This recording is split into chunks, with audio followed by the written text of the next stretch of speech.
இன்னும் 1.5 வருஷம் 2.5 வருஷத்துக்கு என்ன நன்மை தீமைகள் எல்லாம் நடக்கப் போகுது, எப்படி இருக்கத்தான் போகிறோம், என்னென்ன பிரச்சனைகள் வரப்போகுது, இல்லை யாராருக்கு நன்மை தீமை இப்படிங்கிறதெல்லாம் தான் இந்த பதிவில் நம்ம இப்போ பார்க்குறோம்.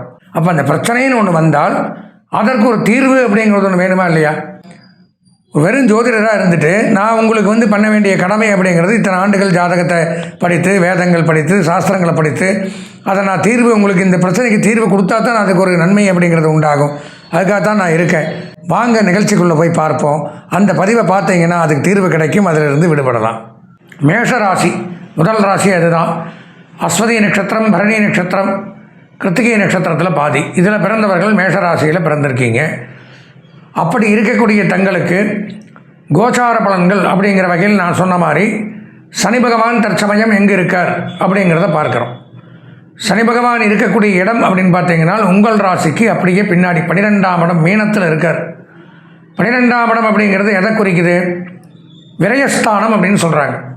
லெஸ் பிளேஸ், விரயம்னா இவரை கிழிஞ்சு போயிடுறது. அப்போது இதில் ஒவ்வொரு கிரகத்திற்கும் ஒவ்வொரு வேலைகள் உண்டு. இதைத்தான் செய்வான் இந்த கிரகம். இப்போ எத்தனையோ பேர் நம்ம அரசாட்சி பண்ணாலும் ஒவ்வொருத்தருக்கும் ஒரு போஸ்ட், ஒவ்வொரு மினிஸ்டருக்கு ஒவ்வொரு பதவி, அந்த மாதிரி சிவபெருமானால் உருவாக்கப்பட்டது இந்த நவகிரகங்களுக்கு என்னென்ன வேலைகள் அப்படிங்கிறத கொடுக்குறார். அதில் இந்த சனி பகவானுக்கு கொடுக்கப்பட்ட வேலை எப்படின்னு பார்த்தோம்னா ஆயுள் காரகன், ஆயுளை கொடுக்கக்கூடியவன், ஆயுளை எடுக்கக்கூடியவன். யமராஜனுடைய சொந்த சகோதரன் தான் சனி பகவான். இவங்க ரெக்கமெண்ட் பண்ணால் இவனை எடுத்துருன்னா அவன் எடுத்துருவான், இல்லை இவனை காப்பாற்றுனா அவன் காப்பாற்றுவான். இதுதான் சனியினுடைய வேலை. அப்போ இந்த ஆயுளை கொடுக்கக்கூடிய சனி பகவான் நல்ல இடங்களில் இருந்தால் நல்ல ஆரோக்கியம், நீண்ட ஆயுள், நிறை செல்வம் இதெல்லாம் கொடுப்பார். ஆனால் இந்த மாதிரி மேஷராசிக்கு இருக்கக்கூடிய இடம் அப்படின்னு எடுத்துட்டோம்னா 12ஆம் இடம் அப்படின்னு சொல்லக்கூடிய விரயஸ்தானத்தில் இருக்குது. துன்பத்தை கொடுக்கிறார், துயரத்தை கொடுக்குறார், வேதனைகளை கொடுக்குறார், சங்கடங்களை கொடுக்குறார், மன உளைச்சலை கொடுக்குறார், பொருளாதார விரயத்தை கொடுக்குறாரு, வாகனங்கள் ரீதியான பழுதுகளை கொடுக்குறாரு. இந்த மாதிரி ஆயுள் மட்டும் இருக்கும், மற்ற எல்லா தொல்லைகளையும் கொடுத்து மன ஊண்டிங் பண்ணி ஏண்டா இருக்கோங்கிறத நம்ம வாயிலே கேட்க வைக்கிறார். இப்படி சனி பகவானாகப்பட்டவர் தொல்லைகளை கொடுக்குறார் நமக்கு. சனி பகவானால் மேஷராசிக்கு நன்மையா அப்படின்னு பார்த்தா இப்போவே 2.5 ஆண்டுகளுக்கு ஒரு பயிற்சி தான் சனி பயிற்சி. ஆனால் மேஷராசியை பொறுத்த வரைக்கும் இப்போ தான் ஆரம்பிச்சிருக்கார் 7.5 சனி. இன்னும் 7.5 ஆண்டுகளுக்கு அடுத்த 2.5 வருஷம் பார்த்தீங்கன்னா இன்னும் கடுமையான பாதிப்புகள். ஜென்மச்சனின்னு சொல்லுவாங்க. அதை உங்கள் ராசிக்குள்ளேயே கோருவர். இப்போ மீனராசிக்கு ஜென்மச்சனி, அப்போ மேஷராசிக்கு அடுத்த பயிற்சியானோடனே உங்கள் ராசிக்கே தலைமையிலேயே கோர்றது எப்படி இருக்கும்? இப்போ 7.5 ஆண்டுகளுக்கு சனி பகவான் ஒருத்தரை பிடிச்சாருன்னா அவன் எப்படி அதிலிருந்து மீண்டு வர முடியும்? பலவிதமான தொல்லைகளையும் துன்பங்களையும் எவ்வளவு சம்பாதிச்சாலும் பத்தாது, வீட்டுக்கு போனால் நிம்மதி இருக்காது, எங்கே பார்த்தாலும் பாவம், பழிச்சொல், அவமானம், கேவலம், அசிங்கம், கடன் தொல்லை, மறைஞ்சு போகிறது, இந்த மாதிரி பலவிதமான தொல்லைகளை கொடுக்குறார். சரி, சனி பகவான் இப்படி இருக்கார், இதுக்கு என்ன பண்ணுறது அப்படிங்கிறத பார்த்தோம்னா சரி, மற்ற 4 கிரகத்தையும் பார்த்துட்டே சொல்கிறேன் என்ன பண்ணலான்னு. அடுத்தது பார்த்திங்கன்னா குரு பகவான் மேஷராசிக்கு என்ன பண்ணுறார்? இவ்வளோ நாளாக 2ஆம் இடம் அப்படின்னு சொல்லக்கூடிய குடும்பம், வாக்கு, தனஸ்தானத்திலிருந்து திருமணம், சுப நிகழ்ச்சிகள், வீடு, மனை, வாகனம், வசதிகள், புத்தரப்பேறு, குழந்தை பாக்கியம், வருமானங்கள், சேமிப்பு இதெல்லாம் கொடுத்துட்டு இருந்தார். 3ஆம் இடம் அப்படின்னு சொல்லக்கூடிய சகோதரஸ்தானம் அப்படிங்கிற இடத்துக்கு போயிட்டார். குரு மறைஞ்சிட்டார். குரு மறைவு அப்படிங்கிறது 3, 6, 8, 12 இங்கெல்லாம் மறைஞ்சிடுறார். குரு பார்க்க கோடி நன்மைன்னு தான் சொல்லுவாங்க. மறைஞ்சு போயிட்டால் நமக்கு இருக்கிற திறமை, வித்தை, பெயர், புகழ் எல்லாமே ஒரு குடத்துக்குள்ளே இருக்கிற விளக்கு மாதிரி மறைஞ்சு போயிடுது. அப்போது குருவும் நமக்கு பலன் இல்லை. ஒரு சகோதரிகள் மூலமாக பிரச்சனை, அந்யோன்யமாக இருந்திருப்பீங்க, திடீர்னு ஒரு சண்டை சச்சரவு பிரிஞ்சு போயிடுறது, மனஸ்தாபங்கள் அல்லது சொத்து ரீதியான பிரச்சனைகள், இழப்புக்கள், இந்த மாதிரிலாம் குரு பகவானும் கொடுக்குறார். சரி, கேது பகவான் என்ன பண்ணுறாருன்னு பார்த்தீங்கன்னா 5ஆம் இடத்துல இருக்கார். பூர்வ புண்ணியஸ்தானம்னு பேர். அவர் கேது எதுக்கு அதிபதினு பார்த்தீங்கன்னா வாதம், வம்பு, வழக்கு இதுக்கெல்லாம் கேது தான் அதிபதி. கேது தேவே கீர்த்தி திருவே பாதம் போற்றி பாபம் தீர்ப்பாய், வாதம் வம்பு வழக்குகள் என்று அந்த முனிவர் புலிப்பாணி சித்தர் பாடுவார். அப்போ அந்த வாதம் வம்பு வழக்கு அப்படின்னா கண்டிப்பாக பூர்வீக ஸ்தானம். 5ஆம் இடம்ங்கிறது பூர்வ புண்ணியஸ்தானம். பூர்வீக சொத்துக்களில் பிரச்சனை, தாயார் தகப்பனார்கிட்ட பிரச்சனை, வாரிசுகள் ரீதியாக பிரச்சனை, இருக்கிற இடத்துல பிரச்சனை, இது போக தேவையில்லாத ஒரு கோர்ட் கேஸ், நீதிமன்றம், வம்பு வழக்குகளுக்கு ஆளாகிறது. இதெல்லாம் கேது பகவான் பண்ணுறார். இல்லை, ஒரே ஒரு ஆறுதல் என்ன அப்படின்னு பார்த்தீங்கன்னா ராகு பகவான் மட்டும் 11ஆம் இடம் லாபஸ்தானத்தில் யோககாரகனாக விளங்குறார்.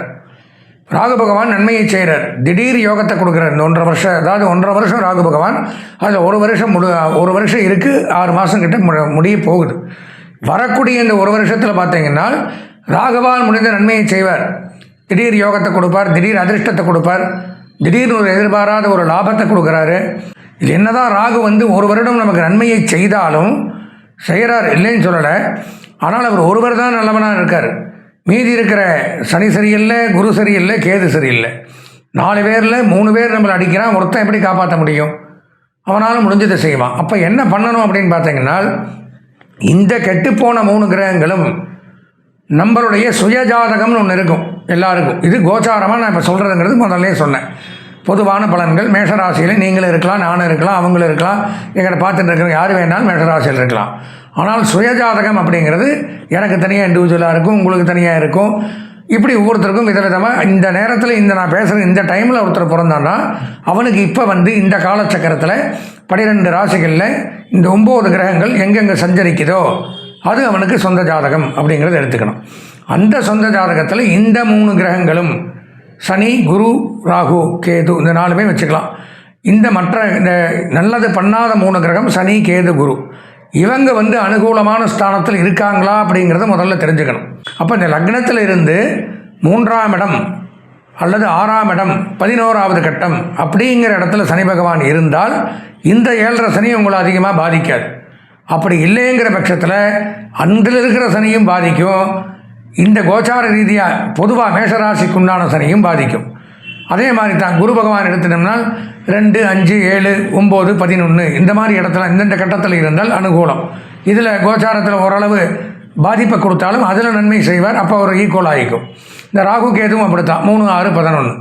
அப்போ இதெல்லாம் இந்தந்த இடத்துல இருந்தால் கோச்சார ரீதியாக மேஷராசிக்குன்னு பொதுவான பயிற்சி பலன்களில் ஓரளவு சமாளிக்கலாம். ஆனால் இதுலேயும் சொந்த ஜாதகத்திலையும் மாறி மாறி இருக்குது அப்படிங்கிற பட்சத்தில் ரெண்டும் வச்சு சேர்த்து செய்யும். கோச்சார பலன்களும் கெடுதலை கொடுக்கும், சொந்த ஜாதகமும் கெடுதல் கொடுக்கும். அப்போ என்ன பண்ணணும்? இப்போ கோச்சார பலன்கள் அப்படிங்கிறது எல்லாருமே சொல்லிடலாம், எல்லா யூடியூப் சேனல்லையும் சொல்லிடுறோம். எந்த டிவி போட்டாலும் புஸ்தகத்தை எடுத்தாலும் இந்த மாதிரி சனி பயிற்சி, ராகு பயிற்சி, குரு பயிற்சிக்கு மேஷராசிக்கு இப்படித்தான் அப்படின்னு தெரிஞ்சுக்கலாம். இந்த சொந்த ஜாதக பலனை எப்படி எந்த இதுலேயும் தெரிஞ்சிக்க முடியாது. நாம் தான் இண்டிவிஜுவலாக ஒரு நல்ல ஜாதகர்கிட்ட பார்த்து கொடுத்து இந்த நேரத்தில் என்ன கிரகம் இருக்கா, இந்த பயிற்சினால் நமக்கு பிரச்சனை இருக்கா, இல்லை சாதகமாக இருக்கா அப்படிங்கிறத முதல்ல தெரிஞ்சுக்கணும். தெரிஞ்சிட்டதுக்கப்புறம் தான் அதுக்கு பரிகாரங்கள் அப்படிங்கிறது உண்டு. இப்போ 7.5 வருஷம் நீங்கள் கஷ்டப்படுறதுனா அதனால் தாங்க முடியுமா? சனி 7.5 வருஷம் கண்டிப்பாக 7.5 சனினா கெடுதல் தான் பண்ணுவார். குரு 3ல் இருந்தாலும் நல்லது பண்ண மாட்டார். கேது 5ல் இருந்தாலும் பிரச்சனையை தான் கொடுப்பாருங்கிறது உண்மை. அதை மாற்ற முடியாது. உங்களை மன சந்தோஷத்துக்காக வேண்டி வேண்டாம் மற்ற யூடியூப் சேனல்லாம் இப்படி இருப்பீங்க அப்படி இருப்பீங்கலாம் சொல்லலாம். ஆனால் அது இல்லாததை இருக்குன்னு சொல்லி உங்களுடைய மனத்தை மாற்றம் பண்ணி சந்தோஷம் பண்ணி இங்கே கஷ்டத்தை அனுபவிப்பீங்க. ஆனால் அப்படி சொன்னாரே, இவர் இப்படி சொன்னார், இப்படி நடக்குது. அதுக்கு தான் எச்சரிக்கையாக இப்படித்தான் நடக்கும், இதுதான் வழிங்கிறத சொல்லிவிட்டு அதுக்கு என்ன தேவையோ அதை நம்ம பண்ணி காப்பாற்றிக்கலாம். பரிகாரங்கள் எடுத்தனால் பலவிதமான பரிகாரங்கள் உண்டு. பெரிய பெரிய யாகங்களையும் பண்ணி நம்ம நிவர்த்தி பண்ணலாம், ஹோமங்களை பண்ணி நிவர்த்தி பண்ணலாம். இதில் எளிமையான பரிகாரங்கள் சாஸ்திரத்தில் கோயிலுக்கே சுவாமிக்கே சில தோஷங்கள் ஏற்படும் பொழுது இந்த மாதிரி பரிகாரங்களை பண்ணால் இது நிவர்த்தியாகுங்கிறது வாக்கியம். ஆகம ரீதியாக, வேத ரீதியாக, சாஸ்திர ரீதியாக. அப்படி பார்க்கும் பொழுது இந்த மாதிரி நீங்கள் படக்கூடிய கஷ்டங்கள்லேருந்து வெளியில் வரணும். 7.5 சனி 7.5 வருஷத்துக்கு நீங்கள் கஷ்டப்படுறீங்க. குரு 1 வருஷத்துக்கு சிரமப்படுத்துகிறாரு, கேது 1.5 வருஷத்துக்கு சிரமப்படுத்துகிற 3 சேரும் பொழுது ஒரு மனிதன் எப்படித்தான் வாழுவான் அப்படிங்கும் பொழுது அந்த சொந்த ஜாதகத்தையும் பார்த்து என்னென்ன கிரகம் நான் சொன்ன மாதிரி அந்தந்த ஸ்தானத்தில் அந்தந்த கிரகம் இல்லைங்கிற பட்சத்தில் இந்த பரிகாரத்தை பண்ணணும். அப்படி என்ன பரிகாரம் அப்படின்னு பார்த்தீங்கன்னா, யந்திர ராஜாய வித்மகே யந்திர ரூபாய திமகே தன்னோ யந்திர பிரச்சோதயாத் அப்படின்னு பேர்.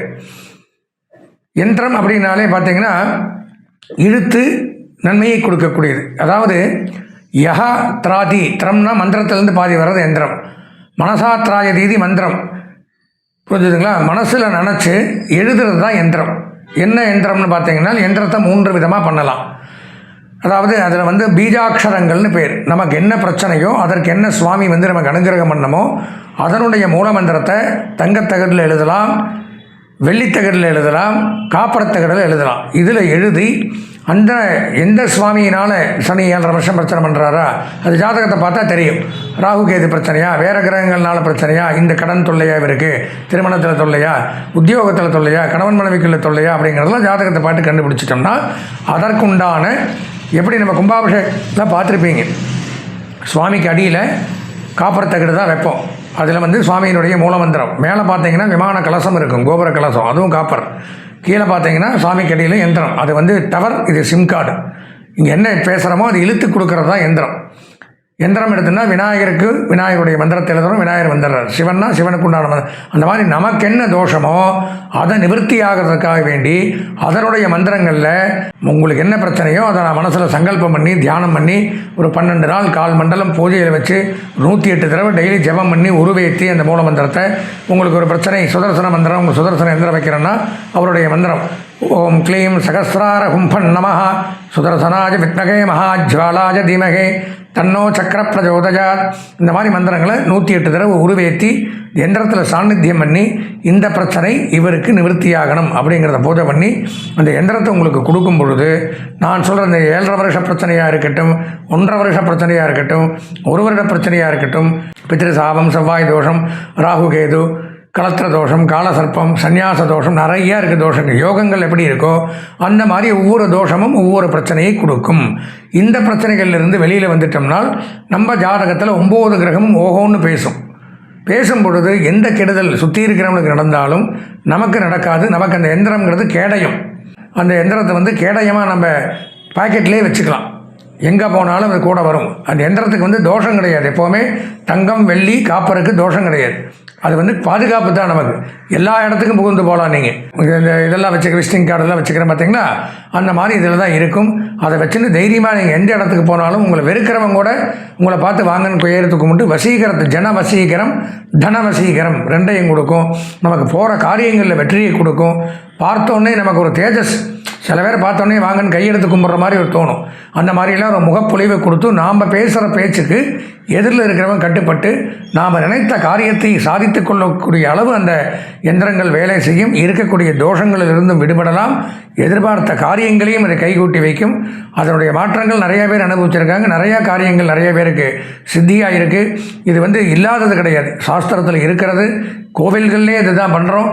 அப்பேற்பட்ட ஒரு பரிகாரம், சிறந்த பரிகாரம் ஜாதக ரீதியாக அப்படின்னு பார்த்தோம்னா இந்த எந்திரம் எளிமையான பரிகாரம். பெரிய யாகங்கள் பூஜைகள் இதெல்லாம் பண்ணோம்னா 40,000 50,000 60,000 1 லட்ச ரூபா வரைக்கும் செலவாகும். இது அவ்வளோவுள்ள ஆகாது. அதனால் இது சொந்த ஜாதகத்தை பார்த்து நமக்கு என்ன எந்திரம் தேவையோ அதை செலக்ட் பண்ணி நம்ம பாக்கெட்டில் வச்சுட்டு அல்லது பூஜை அறையிலையும் வச்சுட்டு பண்ணிட்டு வர உங்களுக்கே போக போக ஒரு மண்டலத்துக்குள்ளேயே ஒரு மாற்றங்கள் அப்படிங்கிறது கண்டிப்பாக தெரியும். எனவே மேஷராசி நேயர்கள் உடனடியாக இந்த பதிவை பார்த்துட்டு சொந்த ஜாதகத்தையும் பார்த்து இந்த எந்திரங்கள் என்ன எந்திரம் வைக்கணும் அப்படிங்கிறதையும் தேர்வு செய்து அதை வச்சுண்டு வரக்கூடிய காலங்களில் எந்த தோஷங்களும் இல்லாமல் நல்லபடியாக சந்தோஷமாக நீண்ட ஆயுளோட நிறை செல்வத்தோட வாழ்வாங்கு வாழணும் அப்படின்னு பிரார்த்தனை பண்ணி கேட்டுண்டு விடைபெறுகிறேன். நன்றி, வணக்கம்.